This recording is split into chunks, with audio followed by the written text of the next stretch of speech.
एक शहर में सलमान नाम का एक नौजवान रहता था। वो बहुत होशियार था, पढ़ाई में तेज, बिजनेस में समझदार और बातों में ऐसा कि सामने वाला तुरंत प्रभावित हो जाए। कुछ ही सालों में उसने अपनी मेहनत से एक बड़ा कारोबार खड़ा कर लिया। पैसे की कमी नहीं रही, बड़ी गाड़ी, बड़ा घर, शहर में नाम, सब कुछ मिल गया। लोग उसकी तारीफ करते, उसकी मिसाल देते, लेकिन धीरे धीरे उसके दिल में एक बीमारी पैदा होने लगी, घमंड। पहले वो हर बात में अल्हम्दुलिल्लाह कहता था, अब कहने लगा ये सब मेरी मेहनत है। पहले वो गरीब रिश्तेदारों की मदद करता था, अब उन्हें देखकर रास्ता बदल लेता था। मस्जिद में कभी कभी जाता था, मगर अब उसे लगता था कि उसके पास नमाज के लिए वक्त नहीं है। वो कहता, अल्लाह ने दिमाग दिया है, मेहनत करने को कहा है, मैं वही कर रहा हूं। मगर वो भूल गया कि मेहनत का फल देने वाला भी वही रब है। एक दिन उसके पुराने दोस्त नसीर ने उसे समझाया, भाई थोड़ा झुक कर चलो, इज्जत झुकने से बढ़ती है। सलमान हंस पड़ा और बोला, जब लोग मेरे सामने झुकते हैं तो मुझे क्यों झुकना चाहिए? नसीर चुप हो गया, मगर उसके दिल को ये बात चुभ गई।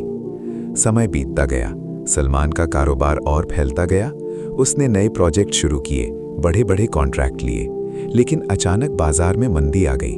जिन लोगों ने उसके साथ साझेदारी की थी वे पीछे हटने लगे। बैंक का दबाव बढ़ा, पेमेंट अटक गई। एक एक करके उसके प्रोजेक्ट रुकते गए। वो परेशान तो था, मगर अभी भी उसे यकीन था कि वो सब संभाल लेगा। वो कहता, मैं गिरने वालों में से नहीं हूं। लेकिन असली झटका तब लगा जब उसके सबसे भरोसेमंद मैनेजर ने धोखा दे दिया और कंपनी का बड़ा हिस्सा लेकर भाग गया। केस कोर्ट में चला गया, मीडिया में खबरें आने लगी। जो लोग पहले उसकी तारीफ करते थे वही अब उसकी नाकामी की बातें करने लगे। फोन बजना बंद हो गया, मीटिंग्स रद्द हो गईं, गाड़ी बिक गई, घर गिरवी रखना पड़ा। एक रात वो अपने खाली ऑफिस में बैठा था। सामने उसकी कुर्सी थी जिस पर बैठकर वो खुद को शहर का बादशाह समझता था। आज वही कुर्सी उसे जैसे ताना दे रही थी। उसे याद आया कि उसने कितनी बार गरीबों को ठुकराया, कितनी बार माँ की नसीहत अनसुनी की, कितनी बार नमाज डाली। अचानक उसके दिल में एक डर पैदा हुआ, कहीं ये सब मेरे घमंड की सजा तो नहीं। उसी रात वो बहुत दिनों बाद मस्जिद गया। देर रात का वक्त था, मस्जिद खाली थी। वो एक कोने में बैठ गया। पहली बार उसने महसूस किया कि असली बादशाह वो नहीं बल्कि उसका रब है। उसकी आंखों से आंसू बहने लगे। उसने कहा, या अल्लाह, मैं भूल गया था कि सब कुछ तेरी अता है। मैंने खुद को बड़ा समझ लिया, मुझे माफ कर दे। वो लंबे समय तक सजदे में पड़ा रहा। उसके दिल का बोझ हल्का होने लगा। घर लौटा तो उसकी बूढ़ी माँ जाग गई थी। उन्होंने पूछा, आज बहुत देर कर दी बेटा? वो माँ के कदमों में बैठ गया और रोते हुए बोला, अम्मी, मैं हार गया। माँ ने उसके सिर पर हाथ रखा और कहा, बेटा, जो अल्लाह के सामने झुक जाता है वो कभी हारता नहीं। उस दिन के बाद सलमान बदल गया। उसने फैसला किया कि चाहे जो हो वो घमंड नहीं करेगा। उसने अपने पुराने कर्मचारियों को बुलाया, जिनका पैसा बकाया था, उनसे माफी मांगी। जो थोड़ा बहुत बचा था वो बेचकर लोगों का हक अदा किया। कुछ लोगों ने उसका मजाक उड़ाया, मगर कुछ के दिल पिघल गए। वो अब छोटी सी नौकरी करने लगा।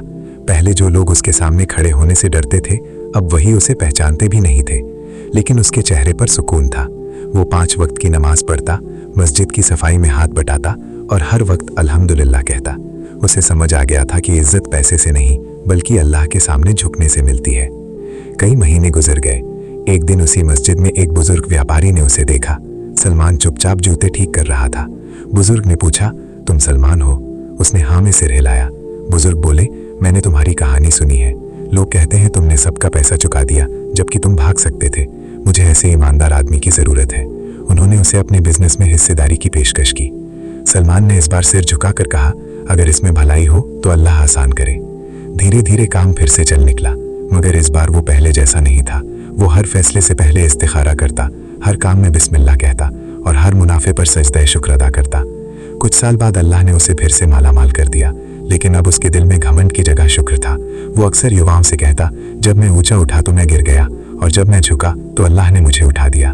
उसकी आंखों में सच्चाई होती थी, क्योंकि वो ये बात जी चुका था। इस कहानी का सबक साफ है, घमंड इंसान को अंदर से खाली कर देता है। जो खुद को बड़ा समझता है वो असल में बहुत छोटा होता है, और जो अल्लाह के सामने झुकता है अल्लाह उसे लोगों के दिलों में ऊंचा कर देता है। दौलत आना या जाना इम्तिहान है, लेकिन असली कामयाबी ये है कि इंसान हर हाल में अपने रब को याद रखे।